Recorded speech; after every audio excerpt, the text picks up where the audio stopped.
जिंदगी के सफर में गुजर जाते हैं जो मकाम, वो फिर नहीं आते, वो फिर नहीं आते। अपनी बिजी लाइफ से थोड़ा सा टाइम निकालो. Take some time for your loved ones, for your family members, for your friends. I know life is very busy, but still take some time, some important time of your life for the Lord, thanking Him for the beautiful life, for your body, mind, and soul.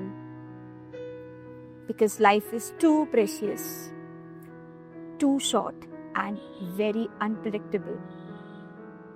Don't you agree? Kindly comment and share.